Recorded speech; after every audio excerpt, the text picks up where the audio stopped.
2016 காலத்துல அடி வாங்கிட்டு வந்திருக்க ஜெகதீசன் அடி வாங்கியிருக்காரு கட்சிக்கு. ஜெகதீசன் வழக்கு வாங்கியிருக்காரா? கட்சிக்காக போராட்டம் பண்ணியிருக்காரா? அவர் தலைமையில சேலத்துல நடந்த ஒரு போராட்டம் அவர் ஒருங்கிணைச்சு. நீ என்ன புடுங்கிருக்கேன்னு கேட்க தோணுது இல்ல. சொந்த வார்டு, சொந்த ஊரு பெத்தநாயக்க பாளையத்துல என்ன கட்டமைப்பை புடுங்கி வச்சிருக்க கேட்க தோணுதா இல்லையா? அங்கேயும் எதுவுமே இல்லையே. அப்ப என்னதானே பண்ணாரு ஒரு கட்சியில? என்னன்னா சீமானண்ணன் பக்கத்துல நின்று தன்னை வளர்த்துக்கிட்டாரு, அவ்வளவுதான். நீங்க சேலத்துல அழுதாருங்க, அழுவலன்னு சொல்லுங்க. இல்லண்ணே, மன்னிச்சிருங்கன்னு அழுதாரா இல்லையா? எதுக்காக அததான் கொஞ்சம் தெளிவா சொல்லுங்க. எதுக்காக அண்ணன் கிட்ட போய் அழுதாரு? என்னன்னா வேலூர்ல அவர் படத்தை போட்டதை நான் வேணான்னு சொல்லிட்டேன்னா, நீ எப்படி என் படத்தை வேணான்னு வேலூர்ல சொன்னேன்னு என்கிட்ட கேட்டாரு. அப்பயும் படத்துக்கு தான் அழுக. இதே ட்ரிப்ளிகன்ல புகழுக்கு தெரிஞ்ச கடையில தான் அந்த ஃபார்ச்சுனருக்கு எல்லா அசோசியேஷன் போட்டாங்க. ஆமாவா இல்லையான்னு கேளுங்க. அதுல 25,000 ரூபாய் பில்ல ஏத்தி போட்டு மாட்டிக்கிட்டாங்களா இல்லையான்னு கேளுங்க. அதுலயும் கொள்ளடிச்சாங்க. ஆமா, அண்ணனோட காருக்கு எக்ஸ்ட்ரா அக்சசரி சேர்க்கறதுல 25,000 ரூபாய் கொள்ள. ஆமா இல்லையான்னு பேச சொல்லுங்க. நெற்றிக்கண் திறப்பினும் குற்றம் குற்றமே. நெற்றிக்கண் உறவுகளுக்கு வணக்கம். பொதுவா நாம் தமிழர் கட்சியில இருந்து வெளியேறினவங்க இல்லைன்னா அண்ணன் சீமான் அவர்களால வெளியேற்றப்பட்டவங்க, இவங்களை பத்தி கட்சி சார்பா எந்த ஒரு குறைகளையும் இதுவரைக்கும் பொதுவெளியில வெளிப்படையா பேசினது கிடையாது. இதையே ஒரு வாய்ப்பா பயன்படுத்திக்கிட்டு கட்சியிலிருந்து வெளியேறியவர்கள், வெளியேற்றப்பட்டவர்கள், இவங்க எல்லாம் தொடர்ச்சியா அண்ணன் சீமான் மீதும் நாம் தமிழர் கட்சி மீதும் பல அவதூறான கருத்துக்களை பரப்புறத நீங்க பார்த்திருப்பீங்க. அப்படிப்பட்ட ஒரு நபராக சமீபத்தில் கட்சியிலிருந்து வெளியேறி தொடர்ந்து அண்ணன் சீமான் மீதும் நாம் தமிழர் கட்சி மீதும் பல இழிவான அவதூறான கருத்துக்களை பரப்பி கொண்டிருக்கிறார் ஒரு நபர். அவரோட பேரை நான் சொல்லிதான் உங்களுக்கு தெரியணும் அப்படின்னு எந்த ஒரு அவசியமும் இல்லை. வேற யாரும் இல்லை, ஜெகதீச பாண்டியன் தான். அந்த ஜெகதீச பாண்டியன் அவர்கள் அரசியல் தரகர் என்று அழைக்கப்படுகின்ற சவுக்கு சங்கரோட சேர்ந்துகிட்டு அண்ணன் சீமான் அவர்களை பற்றி மிக தரக்குறைவான விமர்சனங்களை முன் வச்சிருக்கிறாரு. அதற்குண்டான பதிலடிகளை தான் இப்ப நாம பார்க்க போறோம். நம்ம கூட அண்ணன் சல்மான் அவர்கள் இணைஞ்சிருக்கிறாரு. வாங்க பேசலாம். அண்ணே வணக்கம். வணக்கம் அண்ணா. நாம கண்டென்ட்டுக்குள்ள போறதுக்கு முன்னாடி நம்முடைய உறவுகளுக்கும் இதை பார்க்குற பொதுமக்களுக்கும் நீங்க யாரு அப்படிங்கிறத பத்தி முதல்ல அறிமுகம் செஞ்சு வச்சிடலாம். ஆனா உங்களை பத்தி சொல்லுங்க. நீங்க எப்பத்துல இருந்து கட்சியில இருக்கிறீங்க? நீங்க எந்த பொறுப்புல இருக்கிறீங்க? நான் நாம் தமிழ் கட்சியுடைய மாநில இளைஞர் பாசறை ஒருங்கிணைப்பாளராக இருக்கேன். சரிண்ணா. நான் 2011 நாம் தமிழ் கட்சியில இணைந்து கிட்டத்தட்ட ஒரு 13-14 ஆண்டு காலம் அண்ணனோட பயணித்து வரேன். முதல்ல மேல் விசாரம் பகுதியுடைய நகர செயலாளராக இருந்தேன். சரி சரி. அதன் பிறகு மாநில மாணவர் பாசறை ஒருங்கிணைப்பாளராக இருந்தேன். அதுக்கப்புறம் இப்ப மாநில இளைஞர் பாசறை ஒருங்கிணைப்பாளராக. சிறப்புன்னு. 2011 இருந்து நாம் தமிழ் கட்சியில பயணிச்சுட்டு வரேன். அது நாம் தமிழ் கட்சியில உறவுகள் அனைவருக்கும் தெரியும், எங்க பகுதியில் இருக்க அனைவருக்கும் தெரியும். கிட்டத்தட்ட 15 ஆண்டு கால பயணம். 2011 இருந்து நீங்க கட்சியில இருக்கிறதா சொல்றீங்க. நீங்க எப்ப ஜெகதீச பாண்டியனை முதல் முறையா பாத்தீங்க? என்ன நிகழ்ச்சிக்காக பாத்தீங்க? அதாவது நான் 2011 இருந்தே நான் சொல்றேன். இப்போ மாவட்ட வாரியா நாம் தமிழ் கட்சியில தெரியும், மாவட்டங்களை பாத்துக்கிறதுக்கு அந்த நேரத்துல ஒரு மாநில ஒருங்கிணைப்பாளர்கள் இருப்பாங்க. சரி. அவங்க சென்னையில இருக்கிற மாநில ஒருங்கிணைப்பாளர்கள் அங்க பொறுப்பு மாநில ஒருங்கிணைப்பாளர்களா போட்டு அவங்க பார்த்துப்பாங்க. 2011 நான் கட்சியில இணையும் போது நான் அப்பொழுதைய மாவட்ட செயலாளராக இருந்த அண்ணன் சிவா, ஆற்காடு சிவா, அவரை பார்த்து கட்சியில இணைகிறேன். இணைந்த பிறகு எனக்கு முதல்ல ஒரு மாநில ஒருங்கிணைப்பாளர் அண்ணன் சீமான் அவர்களை தவிர ஒரு மாநில ஒருங்கிணைப்பாளர் அறிமுகம் ஆகுறாருன்னா அவர் அன்பு தென்னரசு. சரி சரி. அன்பு தென்னரசு அறிமுகம் ஆகுறாரு. 2011 இருந்து 2016 தேர்தல் வரைக்கும் நான் முதல் முறையா எந்த வித, நீங்க பார்த்திருப்பீங்க, நாம் தமிழர் கட்சியில அன்றைய காலத்திலிருந்து இன்னைக்கு வரைக்கும் பயணிச்சுட்டு வர உறவுகள் யாருமே தேர்தல் அவங்களுக்கு புதுசு. கண்டிப்பா. எந்த தேர்தலையும் அவங்க நிக்கல. கவுன்சிலர் தேர்தலோ இல்ல ஒரு சட்டமன்ற தேர்தலோ எதுவுமே நிக்கல. முதல் முறையா 2016 தேர்தல் அண்ணன் சீமான் அவர்கள் அன்னைக்கு அழைச்சி என்ன சொல்றாரு, தம்பி ஆற்காடு ராணிப்பேட்டை 2 தொகுதியை நிப்பாரு, ஆற்காடு சிவா பார்க்கட்டும், ராணிப்பேட்டை தொகுதியை நிப்பாரு, ஒரு வேட்பாளர் தேர்வு பண்ணுங்கன்றாங்க. அப்போ ராணிப்பேட்டை சட்டமன்ற தொகுதிக்கு அண்ணன் நவாஸ்கான் இன்னைக்கு நம்ம கட்சியில தான் இருக்காரு. அண்ணன் நவாஸ்கான் அவர்களை வேட்பாளர் தேர்வு பண்ணி அவர் தான் போட்டிடுறாரு. அப்ப நமக்கு இந்த வேட்பு மனு எப்படி பண்றது எதுவுமே தெரியாது, ஒரு முன் அனுபவம் கிடையாது. அதை முன் அனுபவம் இல்லாத எங்களை அண்ணன் அன்பு தென்னரசன் அவர்களும் அண்ணன் சீமான் அவர்களும் நேரடியா, இப்ப அண்ணன் அன்பு தென்னரசன் அவர்களுக்கு அண்ணன் சீமான் அவர்கள் இன்ஸ்ட்ரக்ஷன் கொடுத்துருவாரு, இதை ஃபாலோ பண்ண சொல்லி அவர் நேரடியா எங்களுக்கு கொடுப்பாரு. 2016 தேர்தல் வரைக்கும் அன்பு தென்னரசன் அவர்கள் தான் எங்களுக்கு பொறுப்பு மாநில ஒருங்கிணைப்பாளராக சரி இருந்தார். சரி அவர் தான் கண்காணிச்சார், அவர் தான் பாத்துக்கிட்டாரு. அதன் பிறகு 2019 தேர்தல் ஒரு பாராளுமன்ற தேர்தல், இது சட்டமன்ற தேர்தல், 19 பாராளுமன்ற தேர்தல். 19 பாராளுமன்ற தேர்தலுக்கும் அண்ணன் அன்பு தென்னரசன் அவர்கள் தான் பாக்குறாங்க. அப்போ ஒரு வேட்பாளர் தேர்வு பண்றோம், அந்த வேட்பாளர் போட்டிடுறாங்க. இது எல்லாமே வந்து இப்ப தலைமைக்கும் நமக்குமான தொடர்பு ஒண்ணு இருக்கும் இல்லையா, நடுவுல ஒரு ஆள் இருப்பாங்க இல்லையா, ஒரு மாநில ஒருங்கிணைப்பாளர், அவர் அன்பு தென்னரசு தான் இருக்காரு. சரி. அதன் பிறகுதான் அண்ணன் என்ன பண்றாரு, ஒவ்வொரு பகுதிகளா பிரிச்சு போடுறாரு. அப்போ ஒரு கட்டமைப்பு குழு உருவாகுது. சரி. அந்த கட்டமைப்பு குழு உருவாகும் போது ஜெகதீச பாண்டியன் ஒரு நபரே நமக்கு தெரியும். ஓ சரி. அந்த ஜெகதீச பாண்டியன் நபர் தெரியும், அவர் ஜெகதீச பாண்டியன் எங்களுக்கு தெரியாது. கட்டமைப்பு குழுவோட வராரு. அதுக்கு முன்னாடி கட்சியில இவ்வளவு தூரம் பயணிச்சிருக்கீங்க இல்ல, அப்பலாம் நீங்க பார்த்ததே இல்லையா? சட்டமன்ற தேர்தல், ஒரு பாராளுமன்ற தேர்தல். இவர் சொல்றாருல்ல 2016 நானும் ராஜீவ் காந்தியும் நீங்க சரக்கடிக்க போயிருப்பீங்க, நீங்க சரக்கடிக்க போயிருப்பீங்க, எங்க பரப்புரைக்கு வந்தீங்க, எங்க வந்தீங்க? 2019 பாராளுமன்ற தேர்தலில் வந்தீங்களா? 2016 சட்டமன்ற தேர்தலில் வந்தீங்களா? நாம் தமிழர் கட்சி அப்போ நமக்கு மேடை கிடையாது. ஒரு மாட்டு வண்டியை போட்டு ஏறி நின்று பேசியிருப்போம், டிராக்டர் போட்டு ஏறி நின்று பேசியிருப்போம், வீடு வீடா துண்டறிக்கை கொடுக்கறதுக்கு 4 பேர் போயிருப்போம். கண்டிப்பா. இன்னைக்கு 400 பேர் போறதுக்கான பலம் நம்ம கிட்ட இருக்கு. 4 பேர் போகும்போது இப்ப 4 பேர் நம்ம ஒரு பகுதிக்கு போறவங்க, சாதி ஆதிக்கங்கள் அதிகமா இருக்க பகுதிகளில் உள்ள சேர்க்க மாட்டாங்க. ஆமா, அடி வாங்கிட்டு வந்திருக்கோம். 2016 காலத்துல அடி வாங்கிட்டு வந்திருக்க ஜெகதீச பாண்டியன் அடி வாங்கியிருக்காரு கட்சிக்கு. ஜெகதீச பாண்டியன் வழக்கு வாங்கியிருக்காரா? கட்சிக்காக போராட்டம் பண்ணியிருக்காரா? அவர் தலைமையில சேலத்துல நடந்த ஒரு போராட்டம் அவர் ஒருங்கிணைச்சது. சேலத்துல தானே பிறந்தீங்க, சேலத்துல தானே இருந்தீங்க. ஒரு போராட்டம் நீங்க என்ன புடுங்கிருக்கேன்னு கேட்க தோணுது இல்ல? கண்டிப்பா கண்டிப்பா கண்டிப்பா. நாம படிப்படியா போகலாம். இப்ப 2019 தான் ஒரு கட்டமைப்பு குழுவை 2019க்கு பிறகு 2021க்கு நடுவுல கட்டமைப்பு குழு. கரெக்டா சொல்றீங்க. அவரும் கூட தன்னுடைய பேட்டியில அதை தான் சொல்றாரு. நாம் தமிழர் கட்சியில ஒரு கட்டமைப்பே கிடையாது. ஏன்னா சீமான் எந்த ஒரு அமைப்பில் இருந்தும் வந்தவர் கிடையாது. ஒரு அமைப்பை எப்படி உருவாக்கணும், எப்படி கட்டமைக்கணும் அப்படிங்கிற போதிய அறிவு அவர்கிட்ட இல்ல. அதனால தான் இந்த கட்சி இத்தனை நாட்களா வெல்லாமலேயே இருக்கு. அதனால நானும் புகழேந்தியும் சொல்லிதான் இந்த கட்டமைப்பு குழுவையே உருவாக்கணும். அந்த கட்டமைப்பு குழுவுல மொத்தம் 19 பேர் இருந்தோம், நான் உட்பட சிலர் மட்டும்தான் வேலை செஞ்சாங்க. அதனாலதான் கட்சி இந்த அளவுக்கு வளர்ந்து இருக்கு, சீமானோட பேச்சால மட்டும் வளரல அப்படிங்கிறாரு. இவர் தான் அந்த கட்டமைப்பு குழுவை உருவாக்குனாரா? இல்ல, கட்சி கட்டமைப்பு இல்ல அப்படின்னு சொல்றாருல்ல. நான் என்ன கேட்கிறேன், நான் கட்சியில இணையும் போது எனக்கு கொடுக்கப்பட்ட பொறுப்பு நான் ஒண்ணு சொன்னேன்ல. ஆமா, மேல் விசாரம் நகரத்துடைய நகர செயலாளர். கரெக்டா சொன்னீங்க. ஆமா, கட்டமைப்பு இல்ல, கட்டமைப்புக்கான அறிவு இல்ல, கட்டமைப்புக்கான எந்த நோக்கங்களும் கிடையாது அப்படின்னு சொல்லும் போது நீங்க தான் பெரிய புடிங்களாச்சு, நீங்களே தனியா கட்சி ஆரம்பிக்க வேண்டியதானே? கட்டமைப்பு சம்பந்தமா உங்களுக்கு தான் தெரியும்பா. நீங்க தான் வந்து கம்யூனிஸ்டுகளுக்கே வழிகாட்டி, நீங்க தான் இப்போ வேல்முருகனுக்கே வழிகாட்டி, அப்படியே கூட வச்சுக்கோங்க. சரி. அப்ப அவ்வளவு தெரிஞ்ச உங்களுக்கு கட்டமைப்பு உங்களுக்கு தெரிஞ்சுன்னா நீங்க கட்சி ஆரம்பிச்சுட்டு போங்களேன். ஏன் வேல்முருகன் கட்சியில் போய் சேர்றீங்க?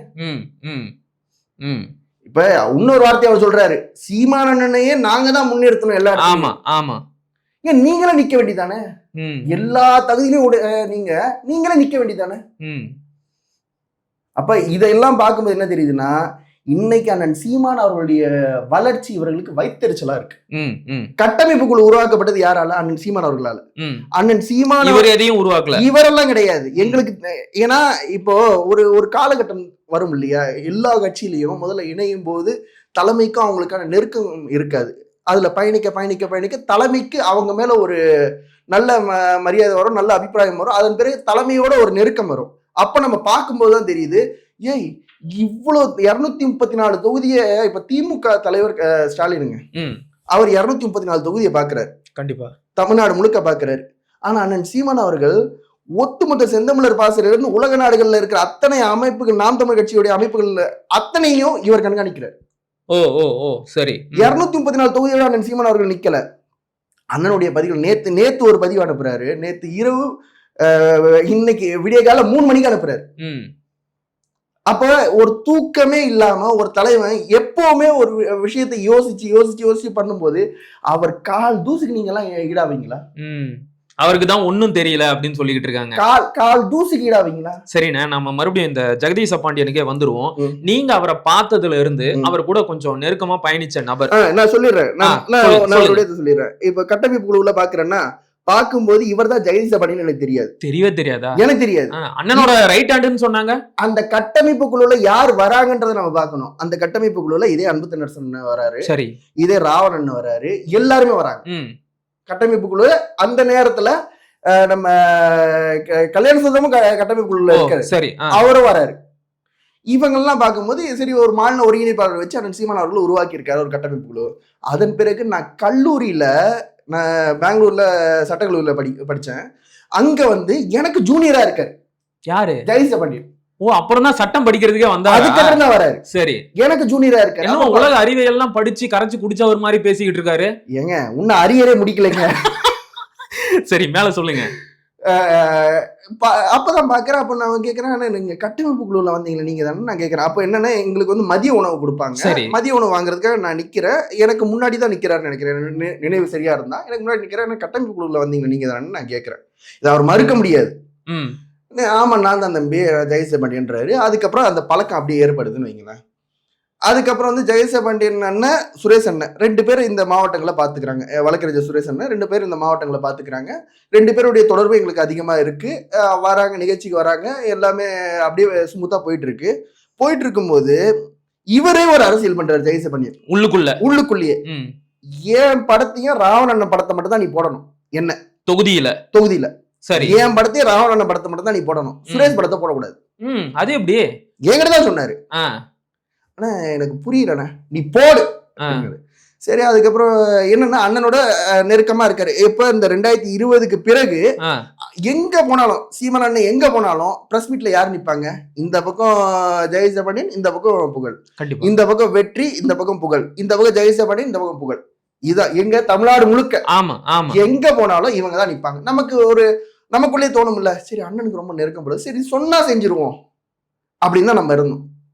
அதன் பிறகுதான் தெரிய வருது, இவங்க திட்டமிட்டு சீமான் அண்ணனுடைய அந்த லைம் லைட்டை தான் மேல பட வைக்கிறது. ஓ, சரி சரி சரி, திட்டமிட்டு நாங்க வந்து அவருக்கு நெருக்கம், நாங்க அவங்களுக்கு நெருக்கம் அப்படின்னு சொல்லிட்டு எல்லா இடத்துலயும் ஆட்டையை போடுறது. ஆட்டையை போடுறதுன்னா சொல்றேன், சரி வரும், நீங்க வாங்க, எல்லாமே வரும், எல்லாமே வரும். இப்ப என்னன்னா சீமான் அண்ணன் இப்போ ஆள் தெரியாது. நீங்க போயிட்டு ஒரு ப்ரொடியூசர்கிட்ட போறீங்க, போயிட்டு ஒரு சான்ஸ் கேட்கறதுக்கு, ஒரு படத்துக்கு ஏதோ ஒரு இன்வெஸ்ட்மெண்ட்டுக்காக நீங்க போறீங்கன்னு வைங்களேன், சீமான் அண்ணன் கூட நான் தாங்க இருக்கேன். ஓ, அப்படி சொல்றது. ஷார்ட் பிலிம்க்கு இன்வெஸ்டர் வாங்குறாரு. இவரு என்னமோ பெரிய டைரக்டர், இவரு தான் வந்து அண்ணனுக்கே பல இடத்துல ரெக்கமெண்ட் பண்ணாரு அப்படின்னு எல்லாம் பேசிக்கிட்டு இருக்காரு. யார் சொல்லுவா? அவர் தாங்க சொல்றாரு. ஏங்க நான் பெரிய கோடீஸ்வரன் நான் சொன்னா போதுமா? நான் பிச்சைக்காரனா கூட இருப்பேன். நான் கோடீஸ்வரன் யார் சொல்லணும்? மத்தவங்க சொல்லணும். நான் பெரிய டைரக்டர்னு யார் சொல்லணும்? படத்தை பார்த்த மக்கள் சொல்லணும். எந்த படத்தை டைரக்ட் பண்ணியிருக்காரு? எல்லா இடத்துலயும் அல்லகைதான்.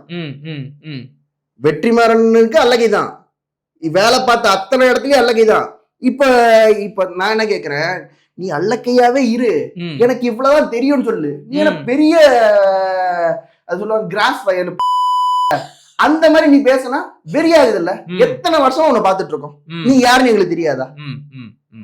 ஒவ்வொரு விஷயத்திலயும் இவன் பேசுற அத்தனையும் அயோக்கியத்தனம். இப்ப சவுக்கு சங்கரோட உட்காந்து பேசுறான்ல, சவுக்கு சங்கர் என்ன உண்மையும் நேர்மையுமா இருக்க பத்திரிகையாளரா? காசு கொடுத்தா நாளைக்கு யாருக்கு இதே சவுக்கு சங்கருக்கு நான் அனுப்புனேங்க. எங்க ஊருடைய அமைச்சர் சரி ஆர் காந்தியுடைய வீடு, அது சம்பந்தப்பட்ட டீடைல்களை நான் அனுப்புறேன். நான் அனுப்பின பிறகு சவுக்கு சங்கர் போடுறாரு, கைத்தறி நெசவு அமைச்சரா இருக்கிறாரு. நான் அனுப்பின பிறகு போடுறாரு. போட்ட பிறகு அதுக்கு அடுத்து அப்டேட்ஸ் அனுப்புறேன், என் நம்பர் பிளாக் பண்ணிட்டாரு. அதுக்கப்புறம் இன்னைக்கு வரைக்கும் காந்திய பத்தி, எங்க ஊர் ராணிப்பேட்டை அமைச்சர் காந்திய பத்தி ஒரு பதிவு சவுக்கு சங்கர் போட்டது என்ன நடந்திருக்கும்? எல்லாம் வாங்கியிருப்பாங்க. அப்ப அந்த அல்லக்கையும் இந்த அல்லக்கையும் ஒன்னா உட்காந்து பேசுறத மக்கள் நம்புவாங்கன்னா இது முட்டாள்தனமா இல்ல? சரி, நம்ம மறுபடியும் இந்த பொறுப்புக்கு வருவோம். அண்ணன் கூட நெருக்கமா இருக்கிறேன் அப்படிங்கிற மாதிரி காட்டிக்கிட்டு தொடர்ச்சியா வந்து கட்சியில தன்னை விளம்பரப்படுத்திக்கிட்டாங்க. இன்னைக்கு ஜெகதீச பாண்டியன்ற ஒரு கேரக்டர் நாம் தமிழர் கட்சின்னு ஒரு கட்சி இல்ல, அண்ணன் சீமான்னு ஒரு நபர் இல்லைன்னா யாருக்கு தெரிஞ்சிருக்கும்? வாய்ப்பே கிடையாது. கேமராவை தொடச்சிக்கிட்டோம், ஹீரோயினுக்கு லிப்ஸ்டிக்கும் கண்ணாடி எடுத்துட்டு போய் காமிச்சிட்டு தான் அலைஞ்சிருக்கணும்.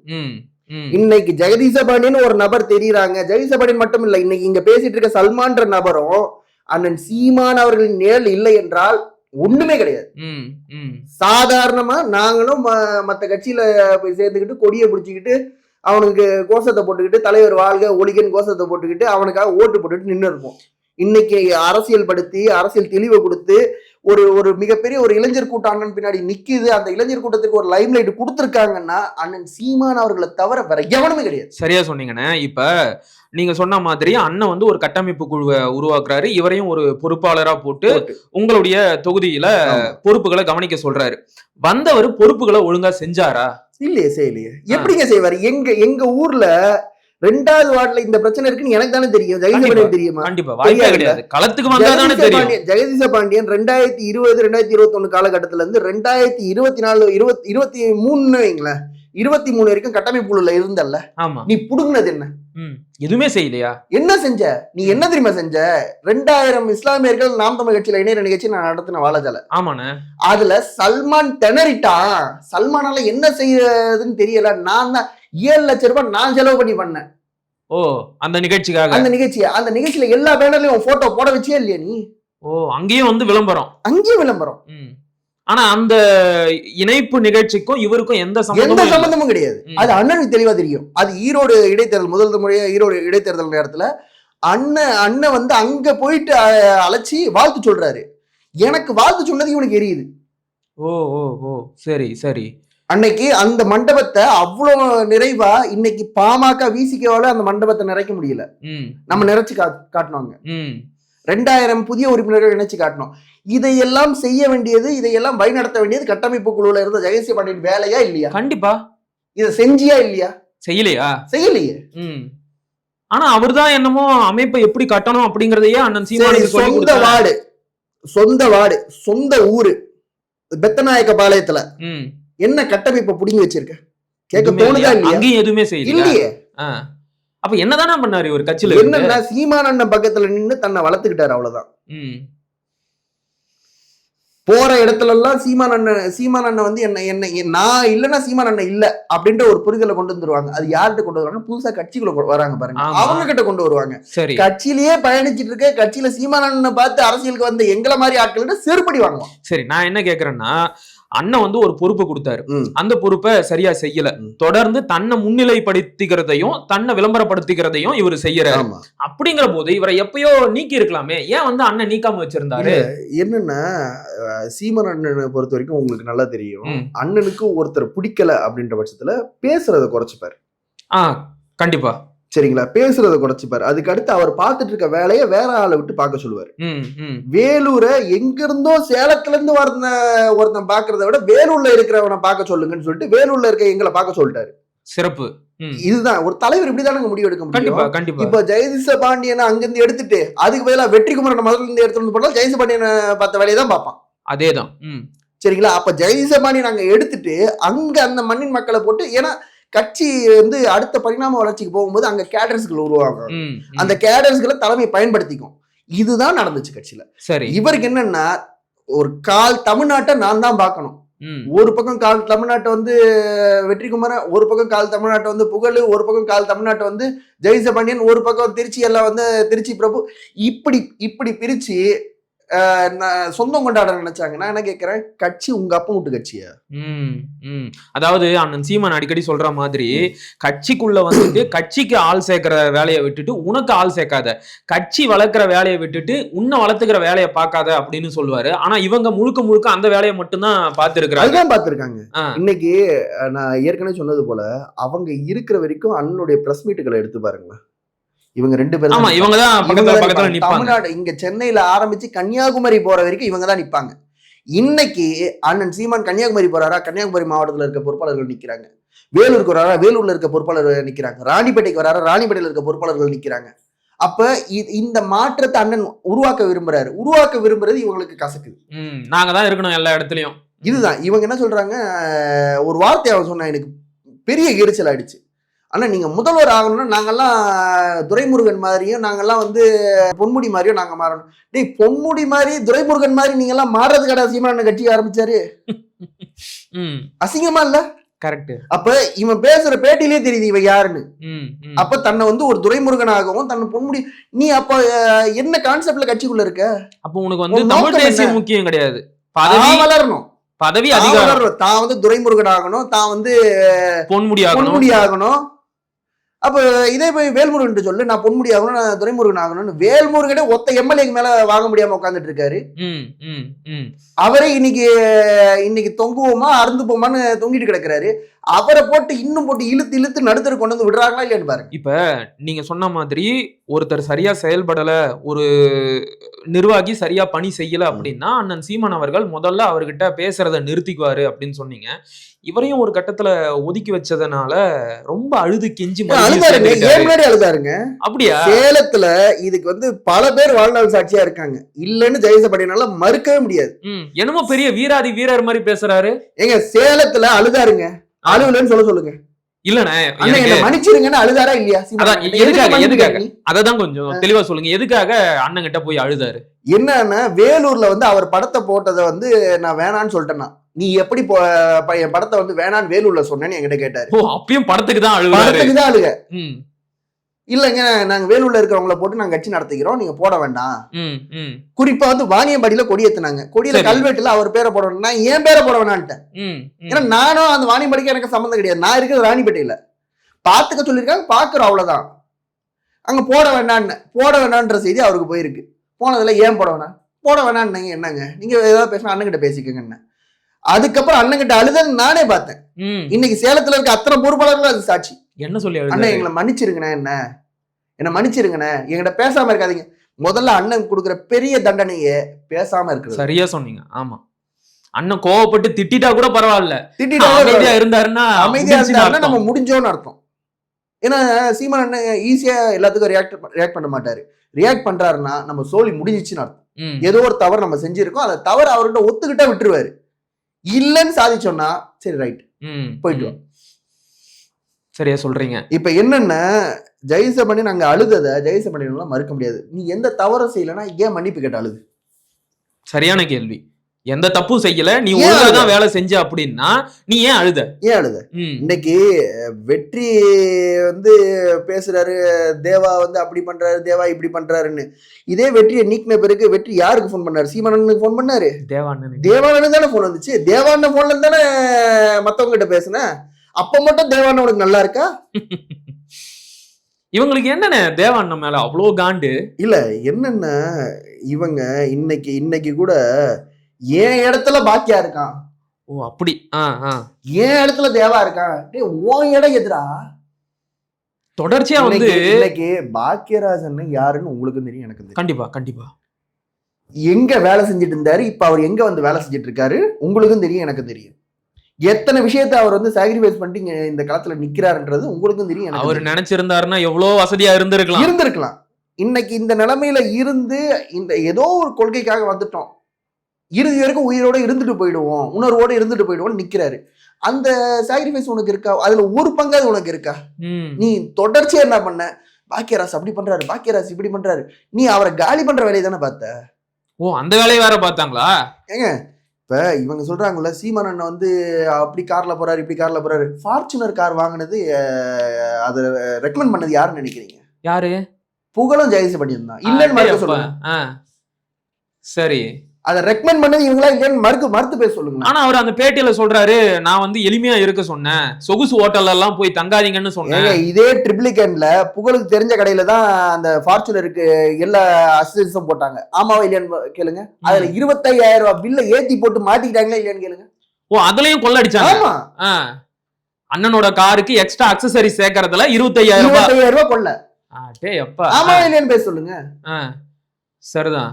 ஓ இந்த வேலை வேற நடந்துச்சா? கட்சியோட நிதியை வேற கையாடல் செய்யறது. இது எல்லாமே நான் என்ன கேட்கிறேன், உன்னை நம்பி ஒரு வேலையை ஒப்படைக்கிறாங்கன்னா அந்த வேலையை சரியா செய்வேன்ற நம்பிக்கையில தானே ஒப்படைக்கிறாங்க. சீமான நம்பிக்கை இல்லைன்னா யாருக்கிட்ட எந்த வேலையை சொல்லனோட நம்பிக்கையை சம்பாதிக்கிறது ரொம்ப ரொம்ப சிரமம். இன்னைக்கு வந்து 13 ஆண்டு காலம் 14 ஆண்டு காலம் அண்ணனோட பயணிச்ச பிறகுதான் அண்ணனை பத்தி முழுசாவே நமக்கு தெரியுது. சரியா சொன்னீங்க. ஏன்னா சீமான் அண்ணன் வந்து ஈஸியா வந்து எல்லாரும் ஆக்சஸ் பண்ணிடலான்னு இவனுங்க பேசுறாங்க. சீமான் அண்ணன் ஈஸியா ஆக்சஸ் பண்ண முடியாது. கண்டிப்பா அண்ணனை வந்து அப்படி ஹேண்டில் பண்ணலாம் முடியாது. அது எப்போ வெடிக்கும் தெரியாது. வெடிச்சுச்சுன்னா பக்கத்துல இருக்கும் செத்தான். துரைன்னு பலமுறை கார்ல ஏறதுக்கே பயப்படுவாங்க. துரை என்னன்னா உமாயன் என்னன்னா அண்ணன் மீட்டிங்க்கு வர வரைக்கும் கார்ல வருவாங்க, மீட்டிங்கை விட்டு போகும்போது காரை விட்டு இறக்கிடுவாங்க. ஏன்னா அந்த மீட்டிங்ல நடந்த அத்தனை தவறி அண்ணன் மைண்ட்ல வச்சிருப்பாரு, எல்லாம் இங்கதான் ஏறுவாரு. கரெக்ட். அப்படி எல்லாம் இருக்கும்போது இவங்களுக்கு என்னன்னா தன்னோட இடத்த இன்னொருத்த பிடிச்சிட்டா, நீ சரியில்லைன்னு இன்னொருத்த வரான், நீ சரியா இருந்தா அங்கதானே இறந்திருப்ப. அதேதான். இப்ப உண்மையிலே கட்டமைப்பு கொடுக்க நாங்க தான் நாம் தமிழ் கட்சியை கட்டமைப்பு பண்ணோம்னா சீமான் அண்ணன் கூட ஒவ்வொரு மாவட்டத்திலயும் நீ போய் நிக்க வேண்டிய அவசியம் என்ன? அந்த மாவட்ட பொறுப்பாளர்கள் எங்க, மாவட்ட நிர்வாகிகள் எங்க? இன்னைக்கு நான் ராணிப்பேட்டையில இருக்கேங்க. சரிண்ணா.